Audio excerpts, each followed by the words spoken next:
नाज़रीन, गजा जंग एक बड़ी इलाकाई जंग बन चुकी है और इराक से शाम, शाम से लेबनान, लेबनान से वेस्ट बैंक और गजा, हर तरफ हमले हो रहे हैं। कहां से रॉकेट आ रहा है, कहां से ड्रोन आ रहा है, कहां से जेट्स आकर बमबारी कर रहे हैं, कहां लेबनान से हमले हो रहे हैं, कुछ पता नहीं चल रहा। एक बहुत ही खौफनाक और भयानक जंग इस वक्त छिड़ चुकी है। कुछ और बहुत बड़ी अपडेट्स हमारे पास आई हैं और बहुत बड़ी और एक इत्मीनान की खबर, फतह की खबर आपके लिए लेकर आए हैं।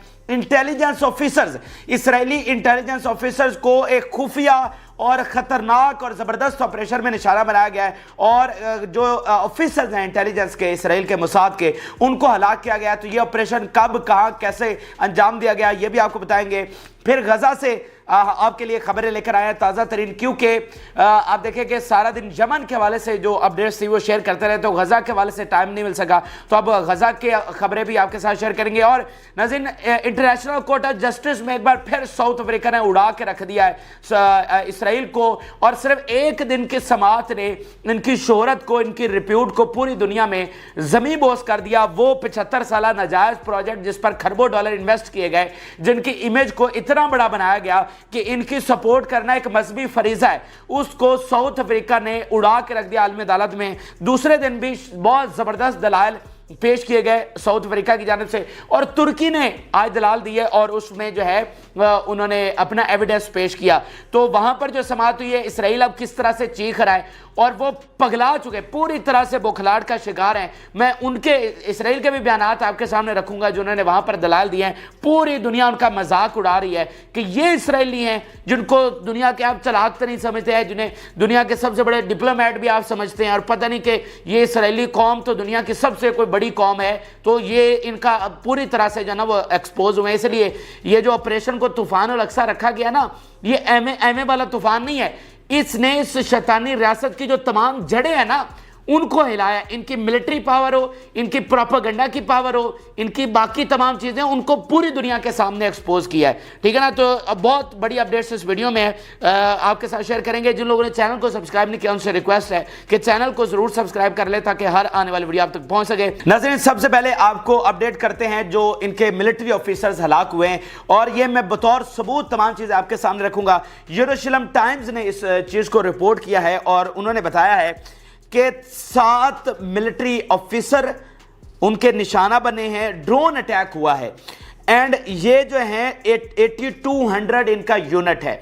अब ये जो 8200 यूनिट है नाज़रीन, ये इसराइली इंटेलिजेंस का सबसे जो इलीट यूनिट है, यानी जो सबसे टॉप ऑफ द, जैसे एक गुलानी ब्रिगेड थी ना इनकी मिलिट्री की, सबसे टॉप ऑफ द ब्रिगेड, ऐसे ही 8200 यूनिट इनका टॉप ऑफ द यूनिट है, और ये पूरी दुनिया में ऑपरेट करता है। ठीक है। और ये पूरी दुनिया से इसराइल की सलामती के लिए और इंफॉर्मेशन सारी ये कलेक्ट करता है, और जो पूरी दुनिया में यहूदी लॉबी है इनकी, इसराइल की, उसको पूरी तरह से प्रोटेक्ट करता है। और बिजनेस से लेकर, शोबिस से लेकर, मतलब हर जगह पर इसके हाथ पांव फैले हुए, और हर जगह पर एक एक चीज को ये कंट्रोल करता है। तो ये मतलब सबसे उनका ऊपर वाला ये यूनिट है। इसको नाज़रीन निशाना कहां पर बनाया गया है, ये बड़ी इंटरेस्टिंग चीज है। इसको निशाना बनाया गया है इराक में, और अरबल का ये इलाका है। अरबल में आपको पहले भी पता है ये हमले यहाँ पर होते रहते हैं, पहले भी आपको रिपोर्ट, ये बड़ा ये खतरनाक अरबल वाला इलाका है। सही है ना। यहाँ पर समझ लेंगे मुसलसल एक जंग चली हुई है।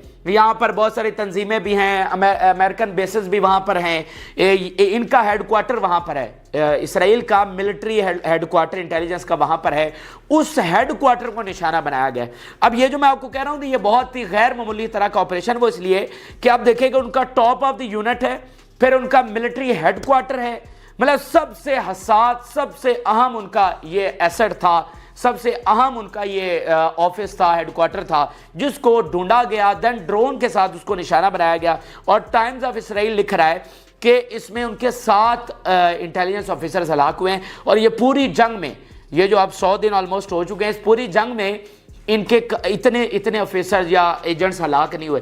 सिर्फ ईरान ने वो एग्जीक्यूट किया, लेकिन वो भी पहले के उन्होंने पकड़े हुए थे जिनको एग्जीक्यूट किया गया। लेकिन इतना बड़ा हमला, एक ही ड्रोन हमले में इतने उनके हलाक कर देना, ये बहुत ही अनप्रेसिडेंटेड है, बहुत ही गैर मामूली है। लेकिन अब यहाँ पर बात यह है कि ये किसने किया, ये नहीं पता कि ये हमला किसने किया। ये इराक में अरबल के इलाके में हमला हुआ है, तो ये कौन सी तंजीम ने हमला किया, ये कहाँ से ड्रोन आया, क्या ये शाम से आया, کہ یہ لیبنان سے آیا، یہ کہاں سے آیا، یہ کچھ پتہ نہیں ہے، لیکن جس نے بھی کیا ایک ہی بات ہے، فلسطین کا کوئی نہ کوئی اتحادی ہوگا جس نے ان کے اس یونٹ کو نشانہ بنایا۔ تو اس وقت اسرائیل میں یہ بڑے ایک ماتم کا سما ہے، بہت مطلب ایک کھلبلی مچی ہوئی ہے کہ یار یہ ہمارے ساتھ ہوا کیا ہے۔ وہ موساد جسے دنیا کی آپ ٹاپ آف دی انٹیلیجنس کہتے ہیں، آپ کہتے ہیں، ہم تو نہیں کہتے، یہ so called top of the, یہ بھی ان کی انٹیلیجنس بھی دنیا کے سامنے ایکسپوز ہوئی ہے۔ بہرحال یہ ایک بہت بڑی اطمینان کی خبر میں نے آپ کے سامنے رکھی۔ اب آپ کو جو غزہ جنگ ہے وہاں پر لیے چلتے ہیں، اور غزہ سے خبر یہ ہے کہ غزہ میں جنگ اور تیز ہو گئی ہے۔ اور وہ تیز کیوں ہوئی ہے؟ کیونکہ آپ کو پتا ہے کہ بحیرہ احمر میں ایک نئی جنگ چھیڑی گئی ہے امریکہ برطانیہ کی جانب سے۔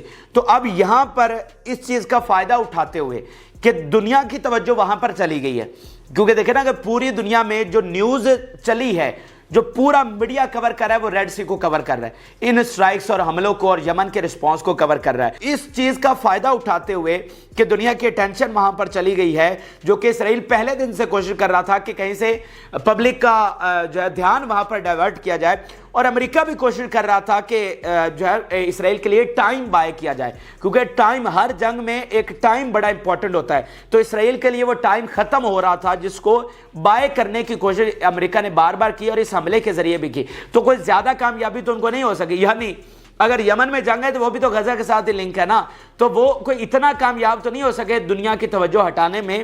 اگر کوئی 1% 2% ہو گئی ہو تو وہ الگ چیز ہے، لیکن اس چیز کا اسرائیل کے کیلکولیشن کے مطابق انہوں نے فائدہ اٹھانے کی کوشش کی اور حملے تیز کر دیے، لیکن ایک بار پھر ان کو منہ کی کھانی پڑی۔ انہوں نے تمام اطراف سے دوبارہ اندر گھسنے کی کوشش کی اور فل ملٹری مائٹ انہوں نے لگا دی اندر گھسنے کے لیے، لیکن ایک بار پھر وہاں پر ناکامی ہوئی ہے۔ تو جو بڑے ناظرین حملے کیے گئے ہیں، صرف 4-5 اسٹیٹمنٹس میں آپ کے سامنے رکھوں گا، آپ کو اس جنگ کی شدت کا اندازہ ہو جائے گا۔ سب سے پہلے جو مزاحمتی تحریک ہے وہ بیان کر رہی ہے اپنے حملوں کو، ایک جو کراؤڈ ہے ان کے فوجیوں کا، جہاں پر کوئی 20-25 فوجی موجود تھے، اس پر بمباری کی گئی ہے۔ We bombed enemy crowds with a barrage of mortar shells in the vicinity of Halima Mosque in the center of Khan یونس۔ تو خان یونس کے علاقے میں یہ بمباری کی گئی ہے اور براج آف mortar shells کے ساتھ، اور ان کے وہاں پر فوجی کچھ ہلاک ہو گئے اور کچھ زخمی ہوئے۔ اس کے علاوہ ناظرین ایک ملٹری بلڈوزر جو ہے اس کو RPG کے ساتھ نشانہ بنایا گیا ہے۔ صحیح ہے، we targeted a Zionist bulldozer with RPG shell in Khan یونس۔ تو یہ آپ کو سامنے لگتا ہوگا کہ یار یہ ملتی جلتی خبریں آتی ہیں غزہ سے، تو جنگ وہاں پر یہی چل رہی ہے، مطلب ٹینک ہیں، ملٹری وہیکلز ہیں، ان کا کراؤڈ ہے، ان کا قافلہ ہے، سرنگ کا گھات ہے، بلڈنگ میں ان کو تباہ کرنا، تو یہی چیزیں ہیں۔ لیکن بے شک آپ کو یہ ریپیٹ میں لگتی ہوں، لیکن وہاں پر جو جنگ چل رہی ہے وہاں پر ریپیٹ میں نہیں چل رہی، وہاں پر ایک ایک ٹینک کو اڑانا، ایک ایک بلڈوزر کو اڑانا، ایک ایک گاڑی کو اڑانا، سنائپر کا ایک ایک آپریشن، اس کے پیچھے آپ پوری اپنی زندگی داؤ پر لگا کر نکلتے ہیں۔ آپ اپنے ساتھیوں سے، اپنے اگر کسی گھر والے ہیں تو ان کو یاد کر کے ان سے مل کے الوداعی طور پر آپ نکلتے ہیں کہ پتہ نہیں آپ واپس آئیں گے یا نہیں آئیں گے۔ وہاں پر جو فائٹر باہر سرنگ سے نکل کر حملہ کرنے کے لیے جا رہا ہوتا ہے، اس کو نہیں پتا ہوتا کہ وہ یہ آپریشن کر کے واپس آئے گا یا نہیں آئے گا۔ تو یہاں پر تو شاید ہمیں ایک جیسی خبریں لگ رہی ہوں، لیکن وہاں پر ایک جیسا کچھ بھی نہیں ہے۔ وہاں پر سب جو ہے نا وہ تباہی ہے، اور سب بہت خطرناک اور بہت قربانیوں کے ساتھ یہ جنگ وہاں پر لڑی جا رہی ہے۔ اچھا، اس کے علاوہ وہ کہہ رہے ہیں کہ we engaged in fierce clashes with machine guns with soldiers of Zionist enemy on the front lines of the advance in the Khan یونس۔ اس وقت جو زیادہ فوکس ہے نا جنگ کا وہ ساؤتھ میں ہے، ساؤتھ غزہ میں، کیونکہ نارتھ سے ان کی بہت زیادہ فوج جو ہے وہ پیچھے نکل چکی ہے، کیونکہ نارتھ کو انہوں نے بہت زیادہ تباہ اس لحاظ سے کیا، بمباری بہت زیادہ کی، بہت زیادہ وہاں پر انہوں نے تباہی مچائی ہے، گھروں میں مطلب ملیا میٹ کی ہیں، ڈسٹرائے کر دیے ہیں، اور ویسے بھی وہاں سے لاکھوں لوگ جو ہیں وہ ادھر ساؤتھ میں آئے ہوئے ہیں۔ تو یہ بھی تو آپ دیکھیں نا ان کی ہٹ دھرمی اور تکبر کہ پہلے لوگوں کو نارتھ سے نکال کر ساؤتھ میں سب کو بھیجا۔ UN کی رپورٹ کے مطابق اس وقت 1.9 ملین غزہ پیپل جو ہیں وہ ڈسپلیس ہو چکے ہیں۔ ٹوٹل آبادی 25 لاکھ ہے، جس میں سے 19 لاکھ ڈسپلیس ہو گئے۔ آلموسٹ نارتھ سے آلموسٹ تمام جو لوگ ہیں وہ ساؤتھ میں چلے گئے۔ تو اس کے بعد ساؤتھ میں ان کو بھیجا انہوں نے، اینڈ دین ساؤتھ میں آپریشن شروع کر دیا۔ تو نارتھ میں اتنی زیادہ انٹینسٹی نہیں ہے، اس وقت زیادہ فوکس جو ہے وہ ساؤتھ میں ہو رہا ہے، خان یونس میں ہو رہا ہے، لیکن وہاں پر بھی یہ کامیاب نہیں ہو رہے۔ جیسے آج انہوں نے اندر گھسنے کی کوشش کی، بارڈر پر ابھی تک یہ پیٹرولنگ کر رہے ہیں اور اندر گھسنے کی کوشش کرتے ہیں، لیکن ان کو منہ کی کھانا پڑتی ہے۔ اچھا، اس کے علاوہ اگر آپ دیکھیں clashes between the resistance and the occupation force in the bridge and المغازی camp in the central Gaza को इंसाइडिंग विद आर्टिलरी शेलिंग। तो एक तरफ आर्टिलरी इसराइल की वो शेलिंग कर रही है, एक तरफ आमने सामने क्लैशेस हो रहे हैं, इधर इनका फाइटर खड़ा है, उधर उनका सोल्जर खड़ा है, आमने सामने बंदूकों के साथ लड़ाई लड़ी जा रही है। ये ताज़ा तरीन हमले हैं, लेकिन इसका मुद्दा सिर्फ ये है कि ना ही इस जंग की इंटेंसिटी कम हो रही है बल्कि ये इंटेंसिटी बढ़ रही है। दूसरी चीज़ के सीज फायर का कोई चांस दूर दूर तक नहीं है।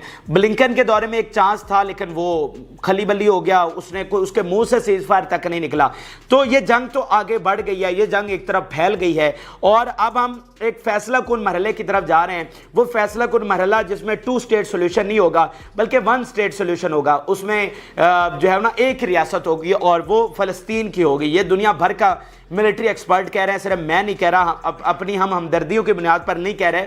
लेकिन इस वक्त जो ताकत फ़लस्तीन और उसके इत्तेहादियों की बन चुकी है वो तारीख में कभी इतनी ताकत नहीं बनी। तो इसलिए अगर हम 1 स्टेट की तरफ अब जा चुके हैं, अब 2 स्टेट पीछे रह गया है। कोई बहुत ही अब मोजज़ा होगा कि हम दोबारा कोई 2 स्टेट की तरफ चले जाएंगे। मोजज़े से मुराद यह कि वो कोई अनहोनी टाइप को चीज़ होगी कि हम 2 स्टेट की तरफ चले जाएंगे, वरना कोई 2 स्टेट नहीं है। अब सिर्फ 1 स्टेट है और एक ही रियासत है और वो फ़लस्तीन की है। अब जंग आगे फैल गई है, यानी अब फैसला कर लिया गया है दोनों तरफ से कि हम लड़ेंगे, इख्तिताम तक लड़ेंगे और जो फातेह होगा वही सिकंदर है, वही राज करेगा इस पूरे फ़लस्तीन पर, ठीक है। और वो आपको पता ही है कि मैंने आपको बता दिया कि वो कौन करेगा। अच्छा, अब ये गज़ा के हवाले से चीज़ें थी। अब आपको जो आलमी अदालत है वहाँ पर लिए चलते हैं। वहाँ पर जो समाअत हुई है, मैं कहता हूँ कमाल कर गया साउथ अफ्रीका। पूरी दुनिया से, छोड़ दे मुसलमान, पूरी दुनिया से